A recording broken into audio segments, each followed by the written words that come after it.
and I think that, the Republican Party has been reborn. The never-Trumpers can go to hell, okay? If they don't want to be part of the Republican Party that now lives, as opposed to the death that they gave us, really, it was like a funeral. The party was dead. There were no new ideas. There were no new voters. Trump brought these people into a party that prior to him they had no interest in. Mitt Romney wasn't going to get it done, people. Jeb Bush certainly wasn't attracting these people. Neither was John Kasich. Neither, none of them. Carly Fiorina, nice lady, but she wasn't getting it done either. It wasn't going to happen.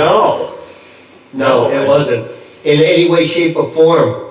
And imagine if it had gone that way. Oh, Hillary would be. It would be a 24/7 coronation on every channel. It would be endless newspaper covers. She'd be the Woman of the Year on Time magazine. It'd just be. You know what? You'd be the mainstream media already pulled Dewey defeats Truman. That famous photo of Truman holding up. They already did that. The Newsweek thing. They already had their newspapers ready to go. Everything was ready to go. Everything was ready to go. There's even that little video. Behind the scenes, somebody leaked it about, behind the exit polls showed Hillary ahead, which was bizarre because I broadcasted live that Tuesday night on my radio show, and I popped up, I had the second computer going here, and I popped up Fox News and PMS NBC to track, and when I went live on air, Tuesday night at 8 o'clock, polls closed, 7 o'clock here in the East Coast. I went on an hour later, 8 o'clock, I clicked everything on, and just when I did my intro, Trump's up 23 on the Electoral College, and Hillary is like 6 or 4 or something crazy like that, and I was like, whoa, here we go. Hey, she won Vermont. Here we go. And it just took off from there. It was like a sled down the hill. It really, really was. Right. No, everybody, no one in the media could have imagined this. The Hillary people, you saw the absolute fit that Jen Palmieri had at Harvard the other night, last week. Yes. It's a forum that apparently, and I've never been to it, I've never watched it, was that thing with Kellyanne Conway? Yes. Yeah. She destroyed them. She did, and apparently what happens is every 4 years, the teams, both the winners and the losers, get together. They have a forum at Harvard. Usually, it's a pretty dull event, is my understanding. This time, this time, even I would have had a good time at all. Helmets and safety glasses are required. Yeah, Jen Palmieri. I guess she's not safe to come out of her safe space. She threw an absolute fit. We're all racists. We're all horrible people.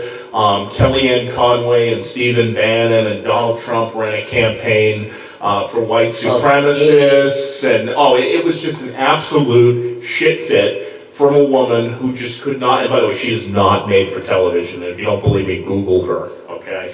Google her. Well, here's the thing that I always say on my show. Really, that's all you've got? That's it? That's your plan? And that was all they had. They thought, because of the demographic shifts in America, they thought that they could play this Donald Trump is a racist bullshit and win an election based upon. What else did they have? All they ever said was, he's a racist. He hates Muslims. He hates women.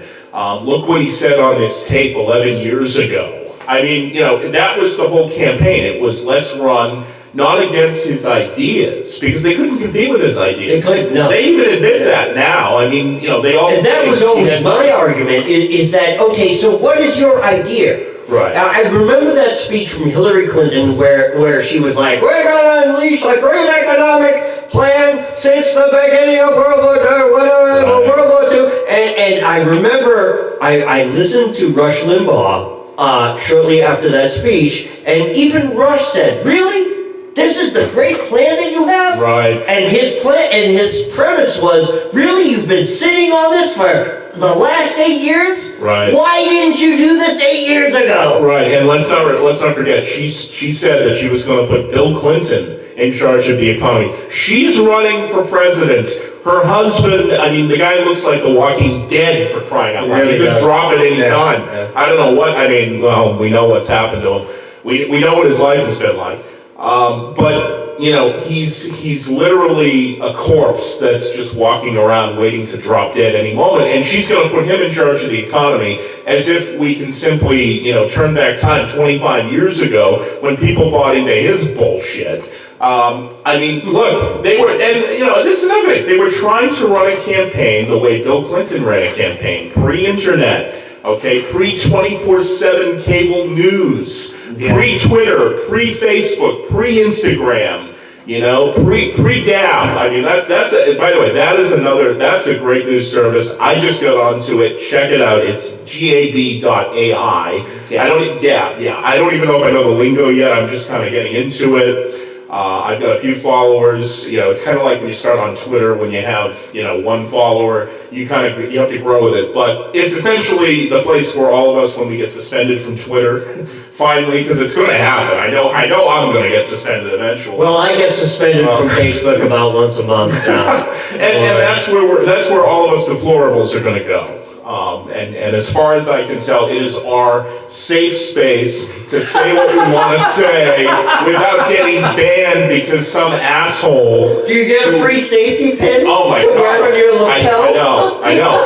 It's, you know, I mean, social media. Look, social media is a fun and interesting place. You can have a good time on social media. I use it as a tool, and the entire Meat and Potato Show has been built Right. on Facebook and Twitter. Right. That's it. No, exactly. And I have a lot of fun on social media. Do you occasionally interact with people who don't like you? Yes. Pay no attention to them. It's not that hard. You don't have to block. I block nobody. I don't block anyone on Facebook. I don't block anyone on Twitter. Rarely. I welcome people to attack me. I love it. I just said it last night on my show. There's this whole impeach Maura Healey Facebook. Ooh, I like that. Yeah. It's got everything to do with the climate change thing and her anti-assault weapon thing. What about the bathrooms? What about letting your 9-year-old use a bathroom with a fucking sex offender? Yeah. So Holden Healy. So that's the thing. I was invited to join the page. I joined the page, so I post the adverts for the show coming up, Nice. or maybe the shows after the podcast and everything else. Somebody got on my case, but that's the thing about, this is the fun about social media, is that, I almost live for it. Right. No, It's like, I live for it. It's like, oh, this guy hates me. Oh, great, here we go. My favorite thing to do, and anyone who follows me on Twitter, by the way, I'm at Joe, just like it sounds, Joe, Dunn is my last name, and the number 8 on Twitter. A good time is had by all.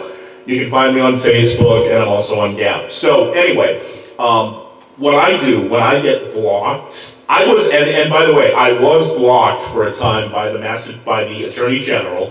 Not her campaign account. This was her state office account. The Mass AGO Twitter account blocked me, and I made it clear that I didn't think that was right. You know, I'm a taxpayer in Massachusetts. I'm a citizen of the Commonwealth. Why are you blocking me?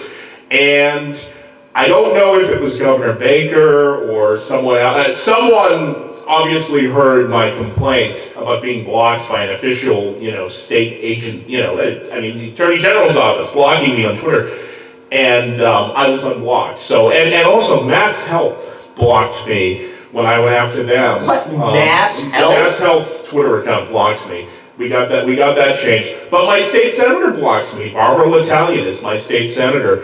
And I went after her 2 years ago when she would not pay her taxes, when she lied about not paying her taxes, when she lied about owing taxes, when she lied about being on a payment plan about taxes, when she accused her opponent who owed no taxes, was not delinquent, had done nothing wrong, of not paying his taxes in an effort to divert attention from the fact that she hadn't, even though she lives in a $1 million Andover McMansion, by the way. Man. but she couldn't pay her taxes.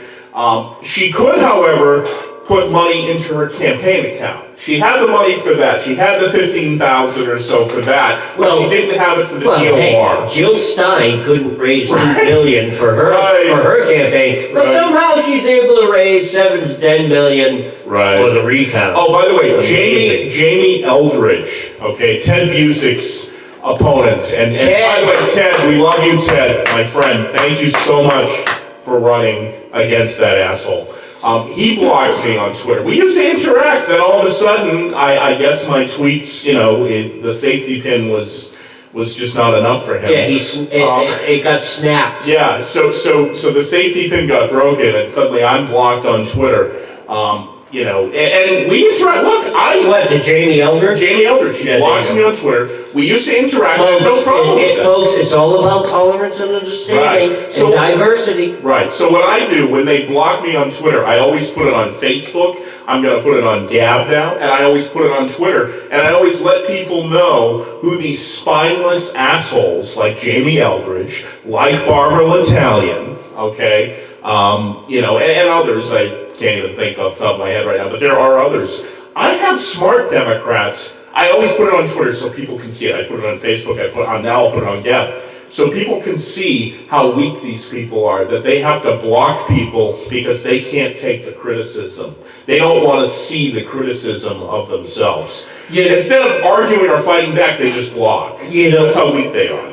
When I started the show, one of the things I did is I talked earlier about the candidate interviews. I talked to a lot of candidates from across the country.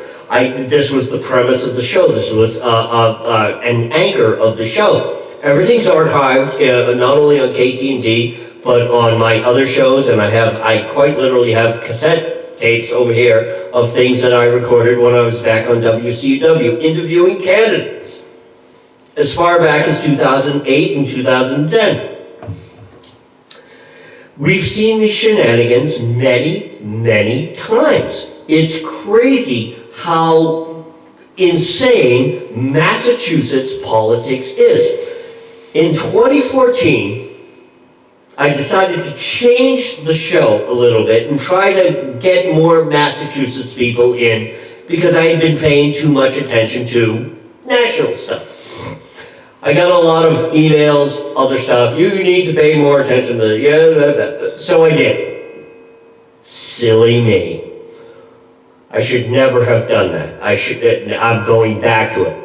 It all culminated into that thing that happened to me up in Boxborough when I got thrown out of that Trump thing that was going on in Boxborough.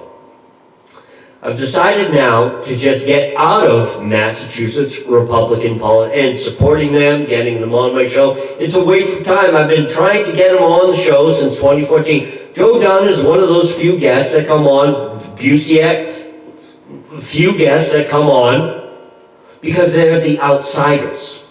Try to get some of these mainstream people in. Try to talk to Mara. Are you serious? All of the people who have ever been on my show are all the outsiders who have been thrown out. And I know for a fact, because I've been there and I've been thrown out of these events, and these people have said to me, no, we don't want the meat and potato show here because you represent the outsiders. You represent the grassroots. And what these other people represent is the establishment, the same cabal that Joe was just talking about. It's crazy. It's insanity. And these were the same people that were the no-Trumper people. And now here we are. Now they have a wake-up call. They've been hit twice upside the head with a crowbar. And guess what, folks? I still don't think they're waking up. Take it from here. Well, no, they're not. I mean, some of them, I mean, they've come to the realization they lost. I mean, I had consultants, I can't even remember the guy's name. He's so insignificant. He goes on like the Channel 5 Sunday talk show with Janet Wu and Ed Harding or whatever. I mean, that's the type of person he is. He's a loser. He hated Trump from the beginning. He, frankly, if I could even remember the guy's name, I would. Joe, you can come on my show any goddamn time you want. Thank you, Chris. Thank you. Now this is a lot of fun. Are you starting to understand what we do here? I'm enjoying It's myself. real, and that's why it's called the meat and potato show. Real and raw, man. No, I think the Never Trumpers. Some of them have kind of gotten past it. I know people. Yeah, but I think they're coming on because it's like, oh my God, he won. Oh, hey, Mr. Trump, Right. yes, we love you. you. Yeah, look, they lost. They were wrong. These are people who said he would never. First he would never run. Then he would never be the nominee. Then there's no way he would ever get elected president. Then they tried to fight him. Right. Once he started gaining. Right, and they've been against him from the What's that thing? Ridicule you, dismiss you, persecute you. Right. Right. And then they love you, or something like that. Right. Then they're with you in the end. Right. But it's.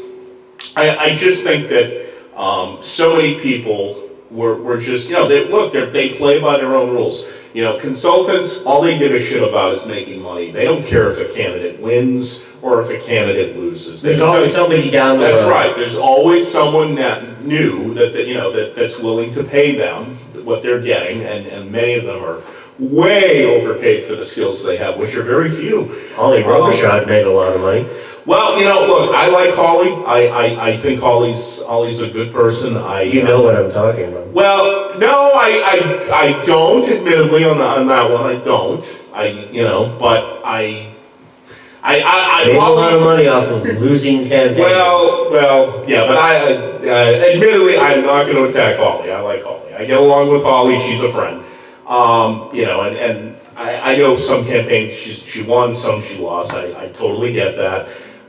But I just think that there were some bright spots though. Look, if you've ever read the Valley Patriot newspaper, Tom Duggan up in North. Tom's been on my show. Right. Okay. Great. And that.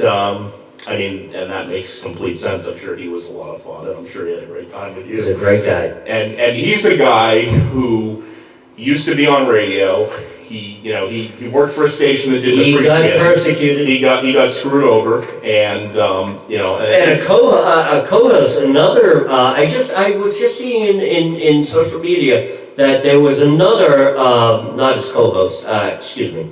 There was another radio host who basically went down that same road, and he said, "No, see you later." Right. Yeah, no, and so WCAP, right, WRKO, right. Even though they're big, even though they've got the money, well, it's the same thing as the rest of the media. Right. Everything is collapsing. The house of cards. It's all. But that bright spot that I was talking about, Tom Duggan wrote I believe he wrote an editorial for his paper about why he would vote for Donald Trump, why he supported Donald Trump. It was something to that effect. I don't think he typically endorses presidential candidates, and if I'm wrong, I know he'll kill me when I see him next, which will probably be very shortly, because I see him quite often. He's a good friend. But my point is, I went to the Tingsboro Trump event with him about, over a year ago, back in, I think it was October of 2015, and, he had a press pass. We were able to get in. We were able to, not without waiting in line forever, which I'm forever thankful, because that was one hell of a long line. But, Tom covered, and he's the reason I'm bringing him up is he is one of the few people who covered Trump fairly. He covered him for what he said. He covered him for the points he was making. He didn't, buy into this, the typical media crap that, he was kind of the bright light to, shining through that you could actually count on for decent coverage. And he was critical of him when he thought. Sure, I saw many of that. Okay, right? He wasn't, it wasn't a Trump Inc. production. But he covered him fairly. He defended him when he thought he needed to be defended, and when he was making good points, and when he wanted to be critical, he was critical of Donald Trump. So my point is, and the reason I'm bringing him up, and I'm thrilled he's been on your show, and that's a natural fit, because I can see you and Tom having a lot of fun. Tom, yeah, he's been on at least 3 times. He's been great. My whole reason for bringing this up. Tom, get back on the show. Yes, please. And people, go to valleypatriot.com and catch, and you can read the newspaper online. You can get the print edition up where I live in the Merrimack Valley area in southern New Hampshire.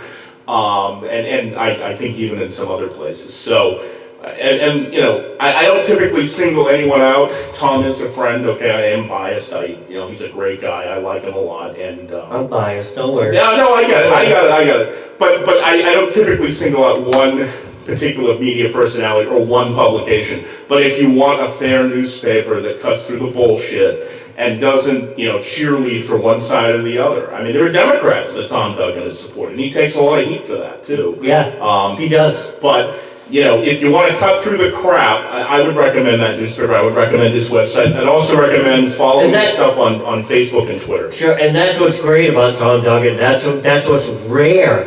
Right. Rare about somebody like Tom Duggan is he'll skirt that nice edge, and he doesn't care. He doesn't care what the right thinks, and he doesn't care what the left thinks. Right. And he's going to cover the thing objectively, and he's going to have his writers and his people who contribute to his paper put their stuff in, and there you go. Read the paper. Right. That's it. Right, and he purposely has... Here's the thing about something like that. You are in charge of making the decision. Right. He just puts the stuff out there. It's you, the reader. Right. I think this is something that's lost, is that we think that these mediums are supposed to be the be-all and end-all.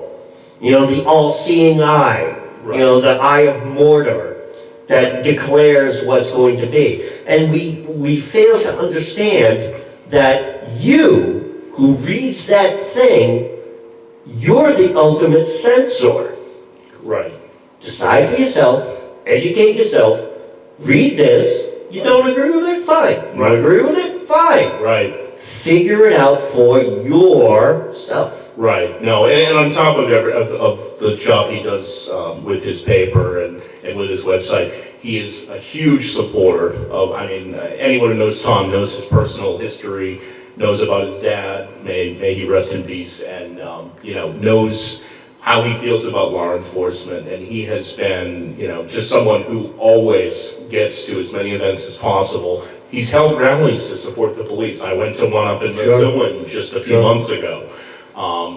I've seen some recent pictures. I think personally, Tom, you got to take a nap. You got to take, and I see that on Facebook. I'm taking a nap because I think he's understanding that it is to the detriment of his own health. He's pushing.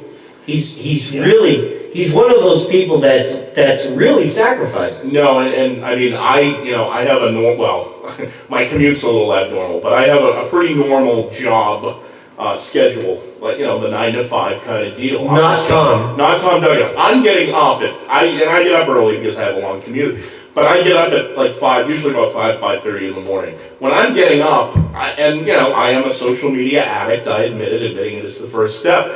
I, pull up Twitter, pull up Facebook. I will often see a post from Tom. It's right saying that he's going to bed when I'm getting up. I've just slept for 6 or 7, if I'm lucky, 8 hours, and he's going to bed, and he's probably been up for a day. And I've been watching his post. He just produced because it's the end of the month. It's a new month now. Yes. So he just produced the paper. So yeah. So I would have kicked myself if I had not brought him up and the work he's done. And I want to thank him. I want to thank you for having him on the show. And I want to thank you for coming on. No, hey, this has been a great time, and I would love to come back sometime. Anytime. Open it. I always say this on my show, open invitation. Excellent. Open invitation. Excellent. Now I know where to come, so, There you go. All right. We're going to take a break. We're going to stop here. We'll say goodbye to our guest here. Thank you, Bruce Nathan, for calling in from Florida, proving once again that the Meat and Potato Show is nationwide. Conservative talk and awesome rock on KTNTradio.com.